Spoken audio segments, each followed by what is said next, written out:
Welcome to Real Talk with Tina and Ann. I am Tina. And I am Anne. Tina, in a recent episode, you told a story about how your grandmother died the day after your son was born. You said the words, talk about living with joy and grief. And I'll tell you what, it just sparked this thing in me. Living with joy and grief is something that I think that we do all the time. I thought, that very moment in time when joy and grief meet, at the exact same time, it's the very thing that kept me stopped in a moment in time, and it stunned me for decades. I think I have been stopped in moments of time as well for those very same reasons. But I will say what I have learned over the years of recognizing that joy and grief have to coexist, not need to, they have to, is They that do. it has relieved me of feeling bad about the good in my life while grieving something hard. So I think it's okay and completely normal to feel both of those emotions. And often, like you said, at the same time, because Mm. life is precious and fragile, beautiful and broken.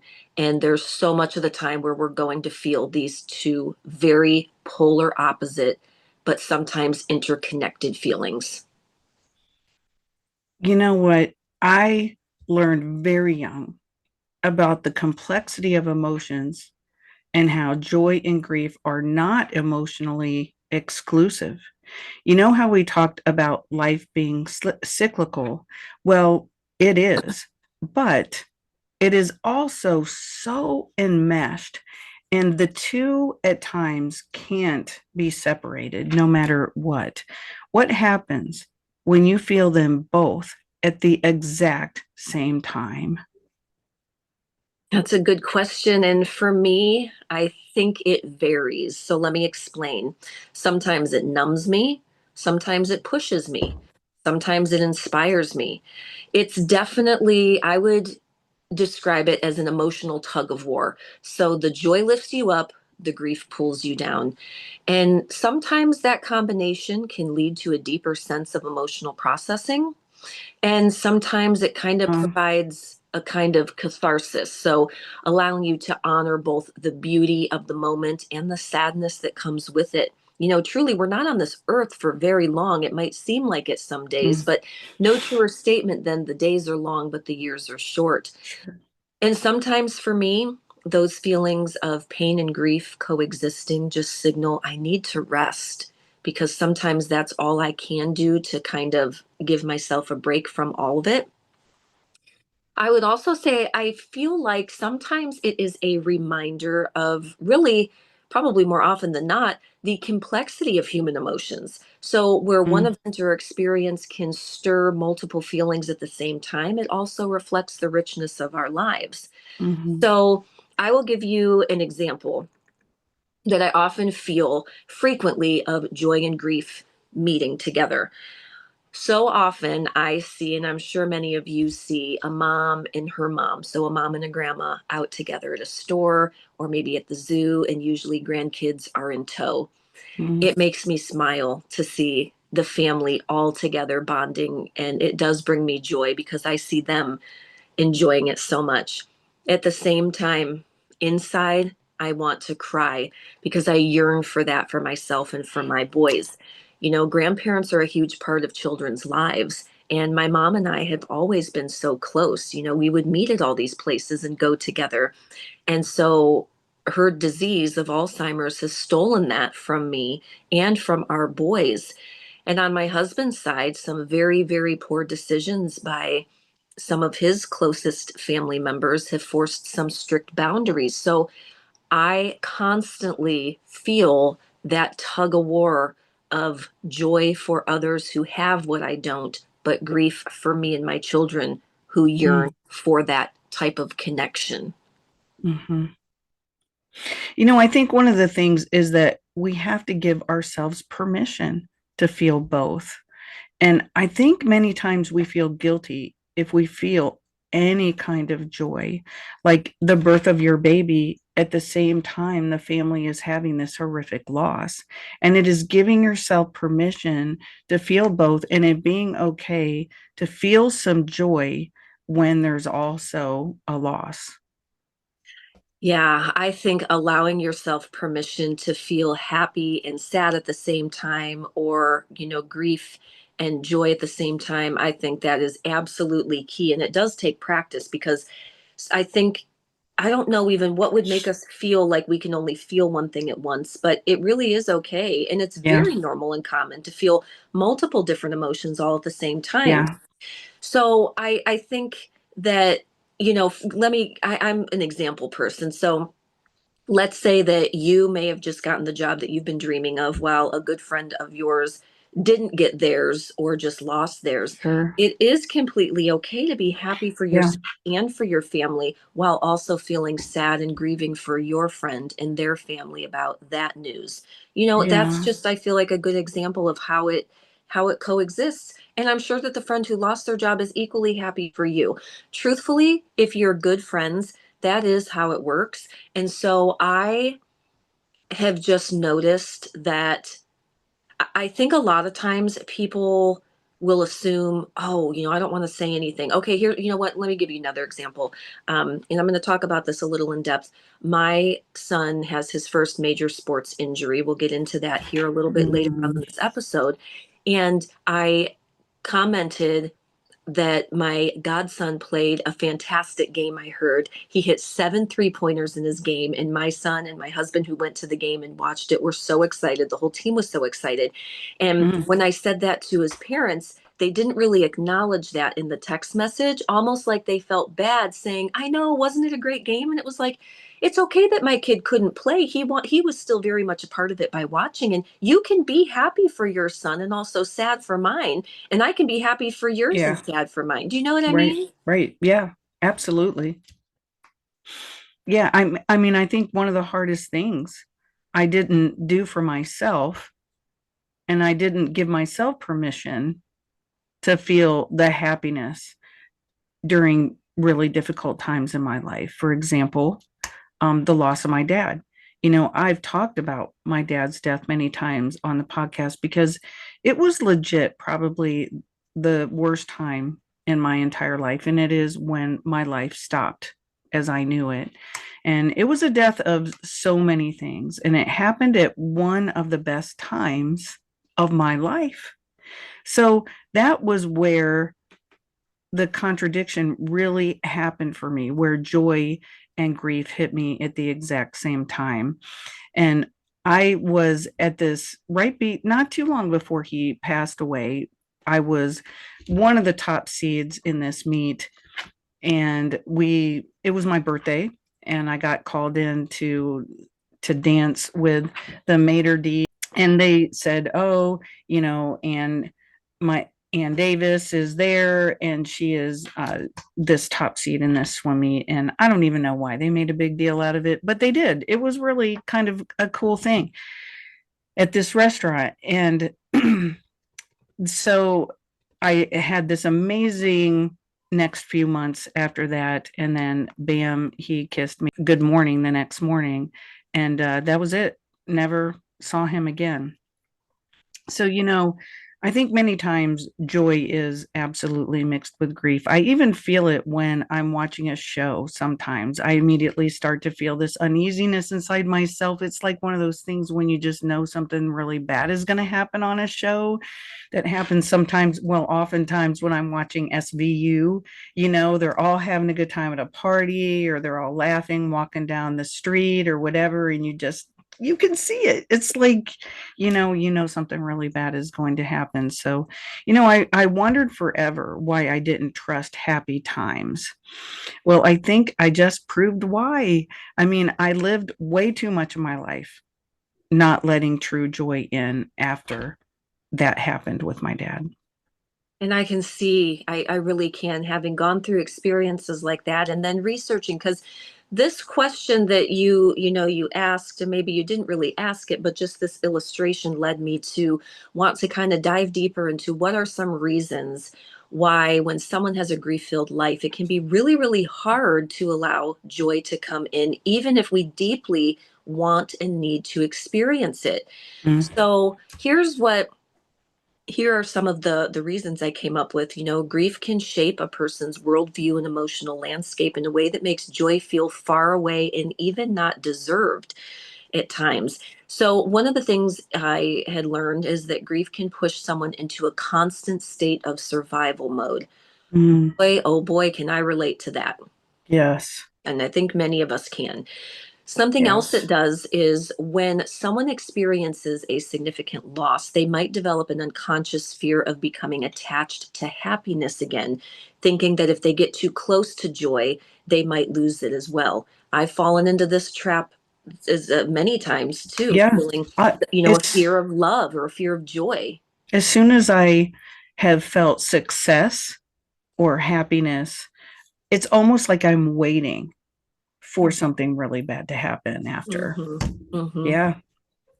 One of the other things I came up with is that we feel unworthy of joy Yeah. because of past experiences.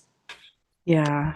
Now, here was something else. So, grief often connects people to the past, the memories of what was lost, the what could have been, and for some, that weight can completely overshadow the possibility of joy. I think so many of us have probably also experienced this too, as one of the reasons why it's harder to let the joy in. But here's the thing: joy and grief can coexist, and they have to. Allowing joy in during a grief filled life requires permission and it requires vulnerability. And sometimes the process of opening up to joy is part of the healing journey. And like all things, it can really take time. So I would say just don't rush it. Let yourself feel, as I've said before, feeling is healing. You have to feel it to heal it. That's, I think, and one of the biggest things they always said about me was that I was really stoic and I didn't allow, and I think that I really did feel things, but I think that I just, I shut myself off so much. And you're right. I mean, it's, if you want to keep the pain out, you end up keeping it all out. And that's Mhm. really unfortunate. It was a long time before I said I'm going to allow things in. And now, I mean, I let most things in. If you would know the day that I had Tina, which I kind of think that you do in a way, the way that we started before we actually went on air. But Yes. yeah, I mean, I have been all about it. I have had every emotion today. So there you go. It would have been a funnier podcast if we It were really recording would have. our Yeah. little chat beforehand. But here's what I think. I think that holding on to grief can feel like the last tether to a person or experience they've lost to. So letting go of that grief to make room for joy might feel like you're forgetting or betraying what's been lost or who is gone. I can really relate to this with the passing of my beloved dogs. Grief Mm, can be just all consuming. yeah. I lost my best friend, my dog Cooper, 4 years ago, and I can't believe it's been that long already. And still to this day, it's like I could feel him, I can see him. I remember the ways that he brought me such joy, or just his little Yeah. nuances and how awful it was. The hardest goodbye for sure. And for the longest time, and we still haven't been able to get another dog, and we lost our other dog 2 years ago. So I still haven't been able to quite move forward with another dog because I feel like I'm betraying Cooper. I feel like, and Georgie, I feel like getting another dog means I'm saying I love this dog now and not them, even though I know that I can love them all. Yeah. It's just a really, this one really stuck out to me because this is really what I feel a lot of most consistently, is that I'm betraying Yeah. or that I don't want to forget. And I'll never forget that feeling of losing my dog Cooper. The very next morning, it was this overwhelming grief that woke me up, and I had to cling to every photo that I had of him. So it was a really interesting feeling that I Mm. hadn't been expecting because I didn't want to forget. And even when my mom was first diagnosed, I started writing down, and I actually still do this, things that I want to remember, because I have Oh, fear of okay. forgetting. So Yeah. I guess what I'm saying is the whole emotional exhaustion from constantly processing pain does seem to leave little or a little less space for lighter or easier emotions like joy to come in. But sometimes, even, I think society or cultural norms even can make someone feel like they should be grieving for a certain amount of time or should be grieving a certain way, when the truth is there is no time frame and we do all grieve Mhm. differently. Yeah. You know, you talked about that with your dogs. I actually have made collages. I print a bunch of pictures of my animals after they pass, and then I make a collage. And then I also take some of the pictures and I put them in places where they would lay and things like that, and it just makes me feel like, they're there. I don't know, but my one cat who passed away in just a few months ago, um, I have his picture right where he would be every single time I would homeschool my son. So it just makes me feel like he's there. And we got another cat 20 days later, and it was really hard. I didn't want to replace Yoshi, and Axel will never replace Yoshi. In fact, I'll talk to Axel about Yoshi a lot Mm. of times. And I just feel like I just need that connection, though. I need to hold an animal. It's just really important to us. But Tina, how you have talked about how you have had to work really hard on your relationship with God. And Mhm. I have too at times, and finding that relationship with Him again. And I understand that so much because joy, and I feel that I've had the joy knocked out of me at times, that joy is related to God. And when you think of Him, you think of how could that have happened? I mean, how could He have let something like this happen sometimes? It's a question that I think about a lot for various situations, not just the personal ones, but even things that go on in the world in general. Yeah. And so I was just counseling about this a couple weeks ago. And the answer that I've come to and been told is because we live in a broken world. It is not how God wanted it. We live in a broken Yeah. world. God will help make something good out of the hard, even if we have to wait until heaven for that quote reward. I mean, I really believe that. I It's tell a hard I pill to swallow, though, too. so many times I hear people say, God did this, and it's always like, no, He allowed it to happen. Mhm.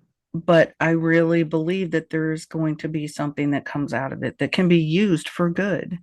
And Right. I know that that's really hard, especially in the world that we live in right now and in some really horrific situations. It's hard to see that. And sometimes it takes a really long time. And it takes a really long time for our hearts to mend.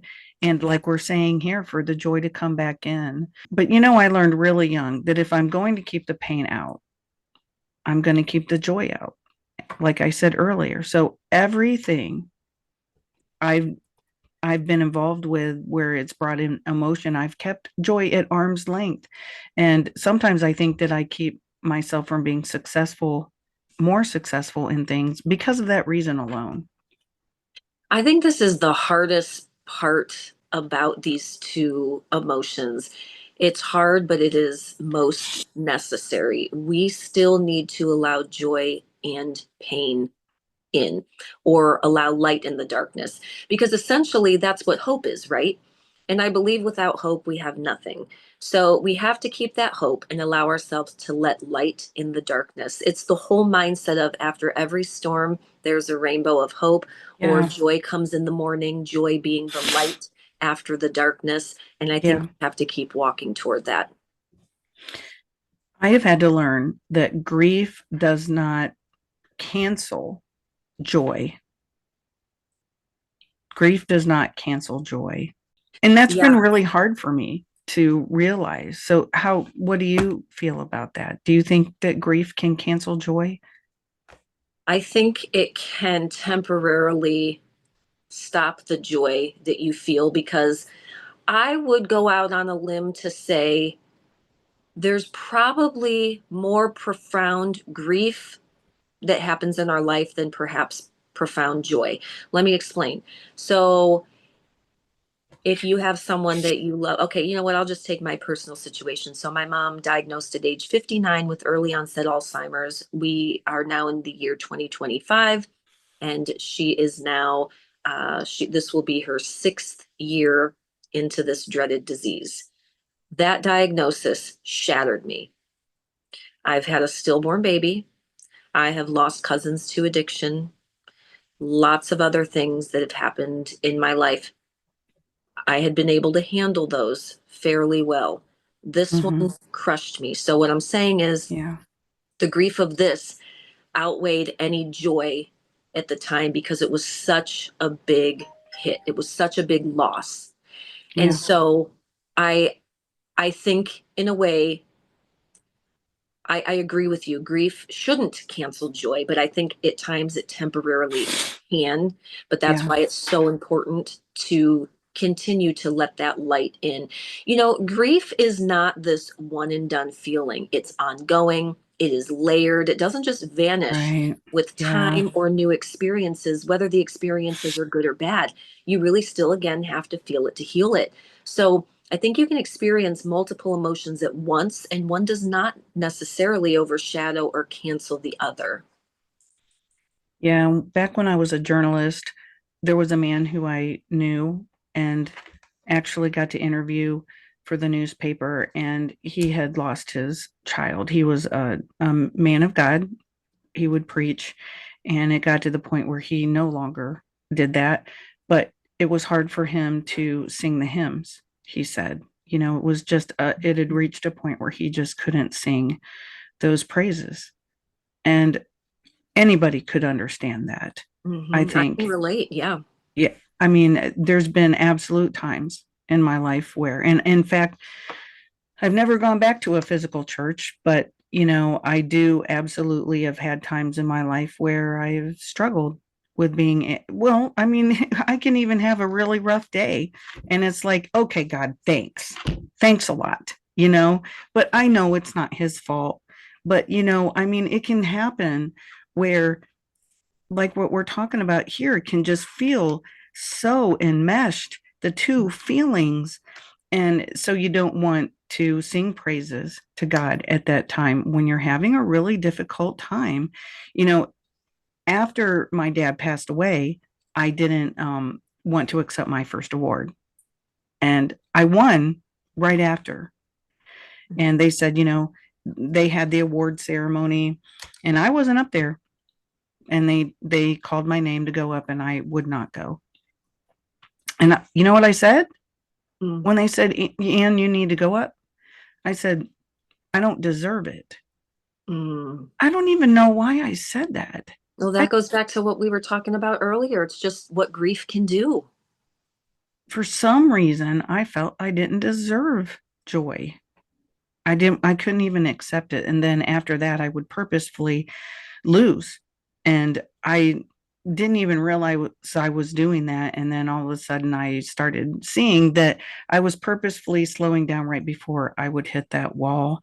I found myself where I would taste success, whatever that is, whether it be graduating from high school, where my aunt died right before graduation, and all my family was at her funeral and not at my graduation. And so then when it came to college, I didn't go to my graduation. And well, I mean, I did, but I sat in the audience, I guess you could say, and I watched everybody else go across the stage. It's kind of like this thing where if you could do this with me, it's kind of like this old saying that in this book that I used to read when I was um, just having fun. It's called Tomfoolery. Mm, So just say that's good or that's bad after everything that I say. Okay. And okay. maybe a lot of people have already even heard this. So I was in an airplane. Oh, that's good. I fell out, Oh, that's bad. but I had a parachute. Oh, that's good. Well, it didn't open. That's bad.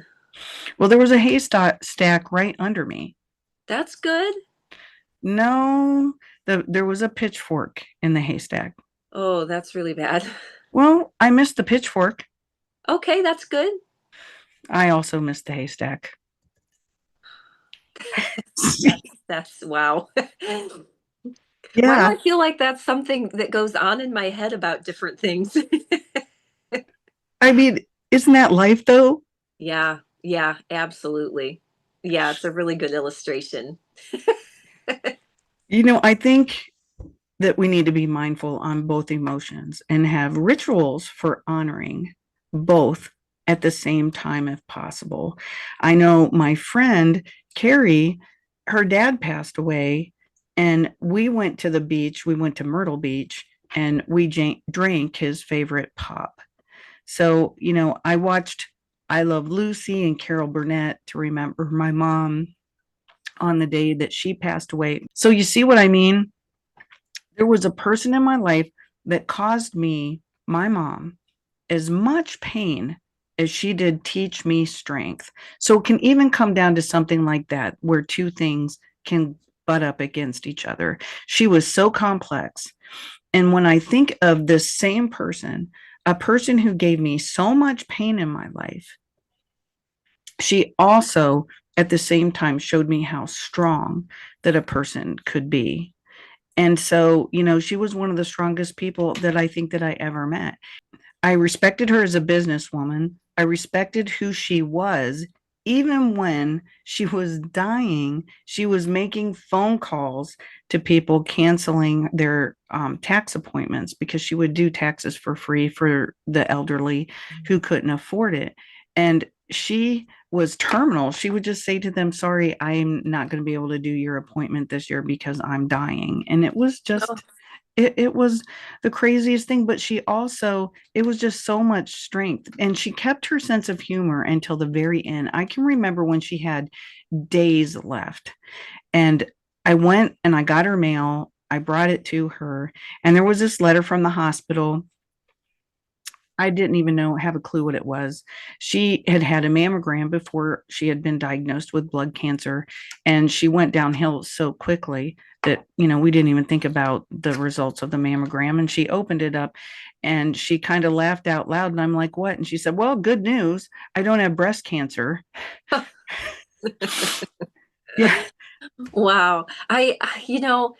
I think you do need a mindset like that. Otherwise, you're going to drown. I mean, if you're still here, you still have purpose, right? So I think a Yeah. mindset like that really does help us through tough times. And the example you just gave of your mom's mammogram letter that said she didn't have breast cancer, although she did have blood cancer, I feel like maybe in that moment, it just gave her something to feel joy filled about, even if just for that moment. And so I think that moments matter and they add up. And I believe sometimes it just gives us the courage for just one more day. Yeah, I mean, we laughed so hard when that happened. I mean, do you feel guilty for laughing? I mean, sometimes, yeah, we enjoyed the moment for what it was. We knew the inevitable was going to happen, but we embraced the humor and how silly that really was. And that can be hard to do when you're facing something so difficult. I can remember when I would feed her because at the end, she wasn't really able to feed herself. And we actually would play airplane and those kind of things. And it it was sad, but it was also humorous at times at the same time, so I had to allow it to just be what it was. I agree because while she's still here, enjoy that time that's left, no matter how little it is, because there's going to be grief that comes once the one you love Yeah. passed. I believe laughter is an instant vacation and we need laughter. My dad and I say about my mom's Yeah. diagnosis that you just have to laugh sometimes or you'll cry too much. It's true. Yeah. Yeah. It's also realizing how sorrow and pain can deepen our relationship with joy, and is that possible when the two come together? And I really do think it is possible. I do too. I will tell you another example. I just experienced this again last week, maybe on a little bit of a different level. So, our oldest son had his first outdoor baseball practice. He was playing shortstop, looking right into the sun. First baseman threw the ball. Our son put his glove up. He couldn't see the ball because he was looking directly into the sun, and boom, ball hit him in the face and it fractured his jaw. Oh, So he went down and I didn't realize, I guess, how bad it was going to end up being. I thought, oh, okay, because he could still move it. I thought, oh, it's probably not broken or anything. But the next Yeah. day, he was in so much pain, and it was actually Mm. of his teeth. I didn't like the way it looked around the gums, and so that prompted the whole, let's get you to the doctor. So when he learned, let me just say, I felt really sad for him when he got his Mm. news. Okay. So he learned his AAU basketball season, which just started, is now over. You know, Oh, our kid is so active with sports 6 days a week or nights a week. He is at sports, and he's now told he's got to be sidelined for the next 4 to 6 weeks, with the next 2 weeks being a liquid only diet. And he's 11 years old. So after 5 hours of doctor appointments that Friday, all I could feel was proud of him, so proud of him. And here's why. After hearing the news and seeing the x ray that he had a fractured jaw, he took a deep breath. He just went, can I still go cheer my teammates on, Mom? And I thought, wow. isn't that amazing?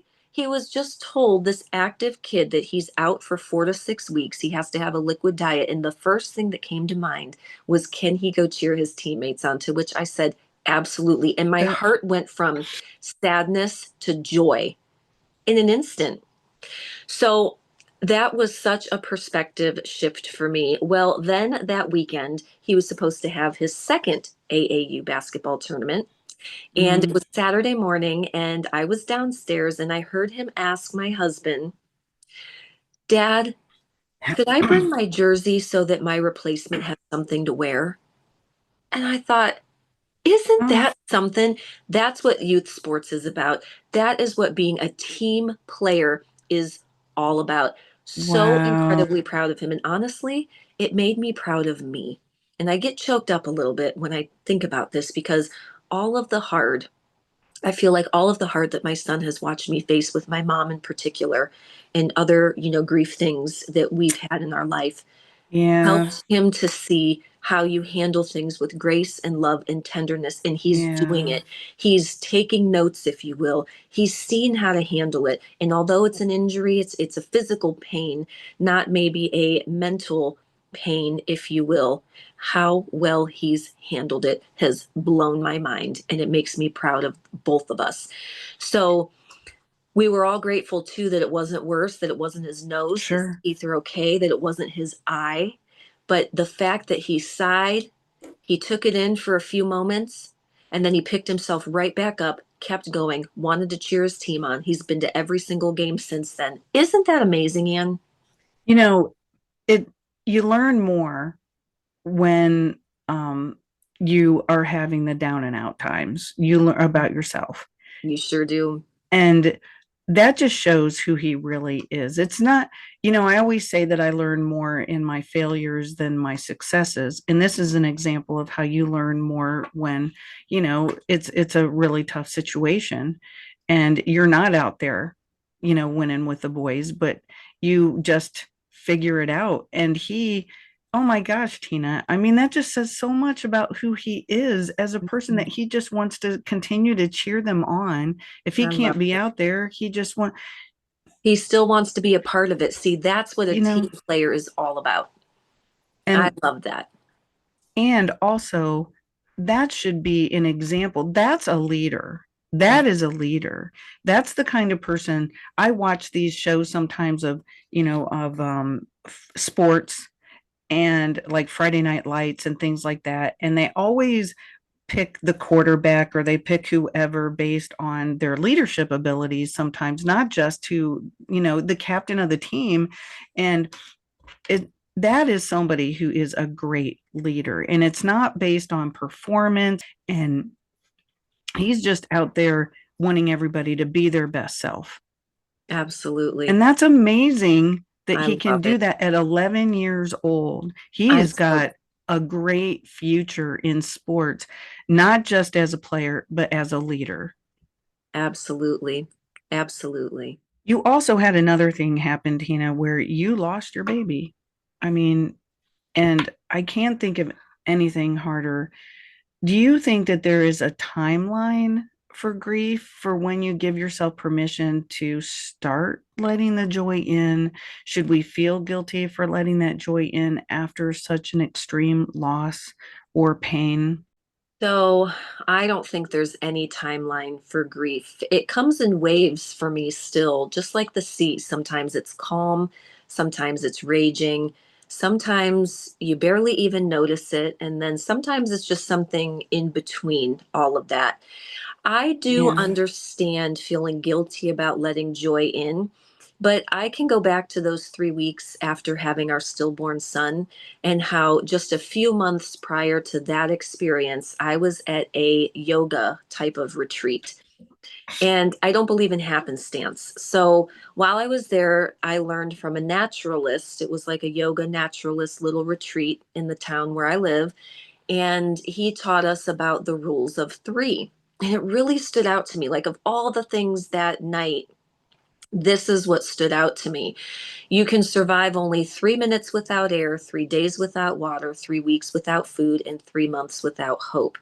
I can still go back to that very moment where I was sitting at the edge of my bed every single day, just lost in my grief and thoughts and just kind of numb even at times, just so Yeah. sad. And I remember sitting on the edge of my bed. It was just about at the 3 week mark of just feeling just so sad. And I remembered that rule of three. And it right then and there shifted my perspective. And it was like, okay, I know that I have to pick myself back up because I need to start letting the joy back in, because I believe that the longer you stay in that hard, messy place, the harder it is to dig yourself back out and let the light back in. And so from that moment on, I said, okay, I can designate a certain amount of time each day for as long as I need to feel what I Oh, need to feel, and then that's I have good. to move past it. I can write stuff down, but after that, I've got to let it go because there's still so much life and so much light, and I still have these other beautiful children, and this life, Yeah. and you Yeah. you have to push yourself forward. So it's times like that. It's times of grief. When I talked Yeah. earlier about sometimes it propels me or pushes me, this is what I mean. It's times like that where it becomes a mental toughness. You really see what you're made out of. When I completed the Kalalau Trail, there are just really poignant times in my life where it has shifted me to do something better or different, because if I don't do it now, I'm going to lose, if you will. I'm going to fall off the edge of the cliff in my hike. Yeah. Or if I stay in this hard, messy place, I'm going to become depressed and bedridden, and I'm not going to be able to take care of my family who is here. So feel that Sure. pain, but give yourself an allotted time, say 15 minutes. Get it all out, cry, messy, whatever, write it down, scream, kick, Yeah. whatever it is that you need to do. And then you have to set it aside. You have to, because that joy still needs to come in. I Mhm. do know now that there is room for both emotions. We have to make room for both. We absolutely have to. I wish that we had a life where there wasn't loss Mhm. and pain, but we can be mad at Adam and Eve for that one. Yeah. But and my kids will say, darn Adam and Eve. But this is where we are. So I know people who have gone through some therapies. I know someone who is getting ready to start some EMDR therapy because they are not able to let the joy in at all. There is such a blockage that every single time this person feels good happening, they just block it and create bad. So they are trying to go back to the trauma and erase that block with this EMDR, and I hope that it works. I so hope as well. I've heard so much positive about EMDR therapy, and I hope this precious person gets the help that she deserves from it. That's another thing, changing our perspective to I deserve to be healthy or I deserve to feel Yeah, joy, I think can help us reframe our mindset and allow those things to take root. yeah. I pray that can happen for her. I pray that people can let joy in during pain. It's like sitting in silence, staring at the Mhm. cardinal that just landed right after somebody passes away. Mhm. And there's a joy that is ignited within, no matter how small. I know a long time ago, I had a friend whose child had passed away, and that child was very young. And there was a butterfly that just kept coming around. And, it is those things that you just have to hang on to and embrace those beautiful moments in the intense pain. Somehow, somewhere, the pain gets not as intense and the joy grows. And it truly is making room for both in the same spot.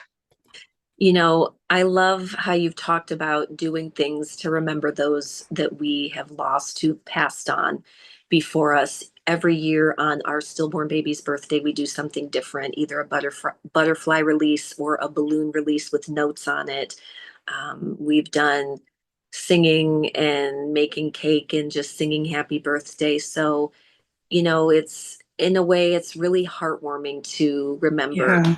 and be able to celebrate in those ways. Like with my when my grandma had passed the day after my son was born, I all I did, I remember holding my baby Mm, by myself at the hospital was just think of all the good and fun memories that we had together and how I had just wished that we would have gotten some more.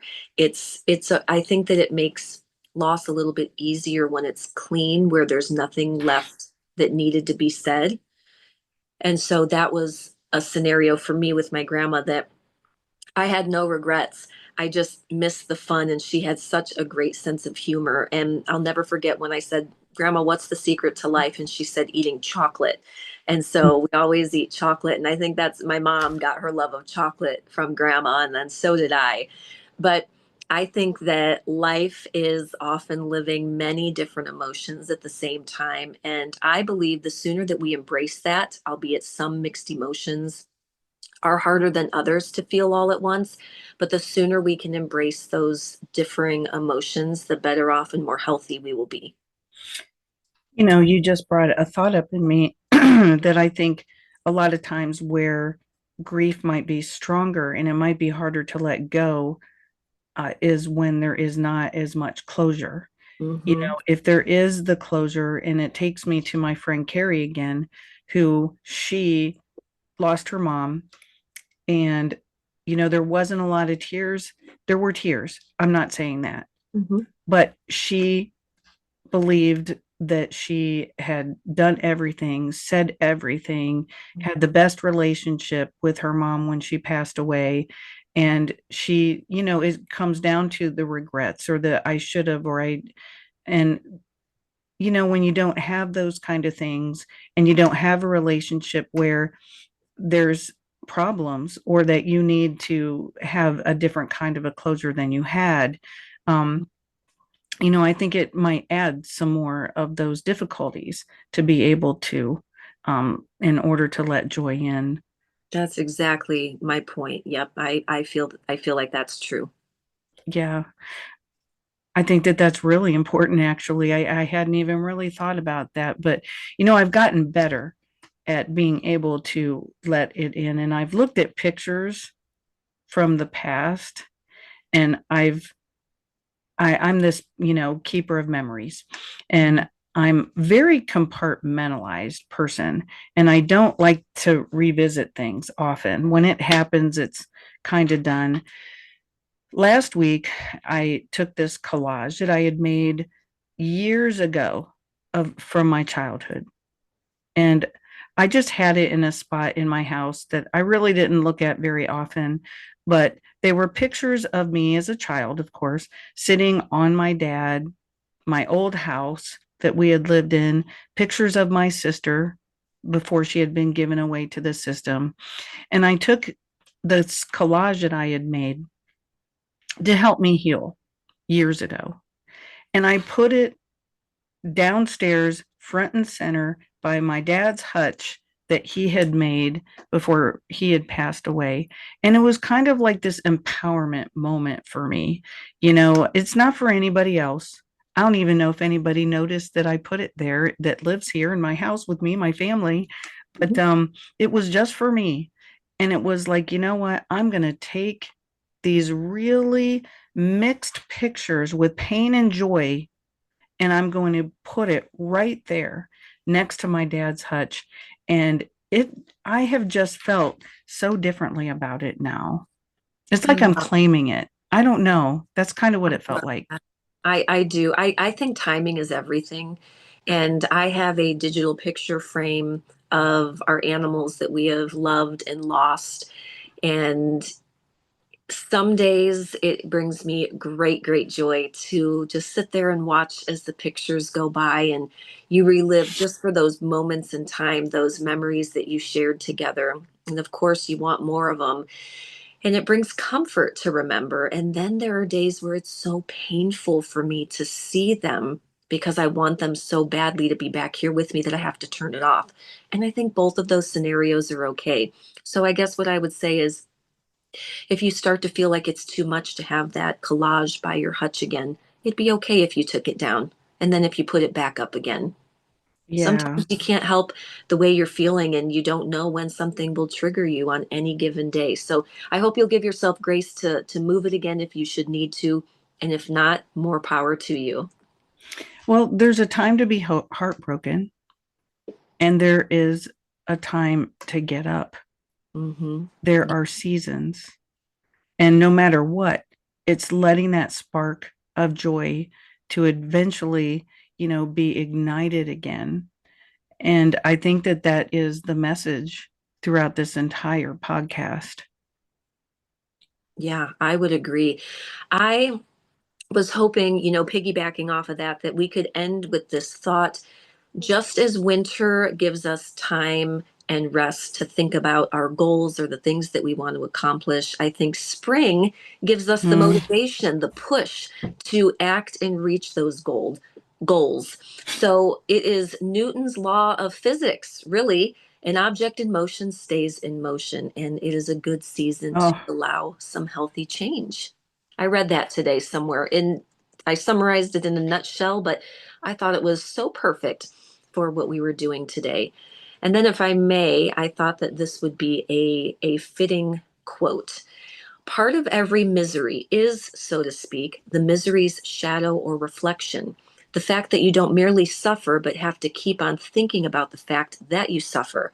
I not only live each endless day in grief, but live each day thinking about living each day in grief. That was a C.S. Lewis quote. And I read that and I was like, wow. wow, that was that's a lot to take in, It really is. But live each day thinking about living each day in grief. That's really powerful. isn't it? It's something that I hadn't been able to put to words myself, but something that I have found myself doing, with my mom. So when I'm her caretaker on a certain day or caregiver on a certain day, I that day prior, all I think about, I'm consumed with the grief for tomorrow, that I know that I will feel by not knowing what that day will bring for her and how it will impact me. So I just thought that was really interesting to think about. So I guess if you choose to think about Mm. that quote, my hope is that you would also choose the thing we said prior to. Remember, winter gave us the rest and the time to think about goals, things we want to accomplish. And that could be that you want to improve your mental health. You deserve to have good mental health. So now that it is spring, that is your push to act on and hopefully reach those goals. So remember, the direction you keep going in is the direction you're going to go in. So let that joy come. Yeah. Let it. You know, I Feel just that want to pain. Let the joy come in. I just want to say something before we end because this has just really hit me. I mean, I didn't realize until just now that, and I think a lot of people are here, is that you and I both are living in some sort of a constant joy pain situation. Mm-hmm. We both have that right Mm-hmm. now. And I think that when you go into each day knowing and being okay, accepting that you're going to be living this day with grief, and also giving yourself permission to have joy at the same exact time. And I think that it is like, it's chronic. It's like an everyday choice. And when you go back to the first quote that you said about an object in motion stays in motion, I think that that is so critical, because if we choose to just kind of say, I can't, I just can't, Mhm. then we stop. I mean, it's that choice of just getting up, accepting that it's going to be a day with some grief, giving ourselves permission to feel the grief, feel the joy, but keep moving and allow ourselves to be in motion and continue to stay in motion, and just one foot in front of the other sometimes. And that's, Absolutely. you just have to keep moving. You just have to. Mhm. And sometimes it really does hurt. But as we've often said in the podcast, if you just keep moving, you're just, you're going to get through. Right. And that's the whole point, is if we don't keep moving in that direction that we need to go, we're not going to be able to move through. Mhm. It's imperfect progress. Forward motion is still forward progress. And so it can be little tiny baby steps, but keep going. Well, thank you, Tina. I mean, there was so much good in this podcast today. I really Thank appreciate you. you and bringing a lot of your tough stories, and a lot of things that have proven that you're really going through some hard times, but yet you're also going through, and you're living through the pain and bringing in the joy at the same time. Well, thank you so much. And I love how much and that you share and how much of your heart we get to experience. And you've helped me grow so much just by sharing all of the ways and how you still have so much joy in you. And I love to see that. Well, I do want to say at the beginning of this podcast, I didn't have a lot of joy, but now I do. I have a lot more joy because we did this. Do you see how I was in a mood when we started this podcast? And Is it okay that I liked it? I will let our listeners know, and I should, put out some bloopers from how I was Yeah. before we finally Yes, you started should. taping this show. But yeah, it's really funny how if you just sit and you calm and you start talking through everything, I'm in a much different place than I was when we started this podcast. So I'm so Good. glad that we were able to do this today. It was Me perfect too. timing. Me too. Well, thank you all so much for listening to Real Talk with Tina and Ann. We love that you're listening. Thank you for supporting us, and we'll see you back next week.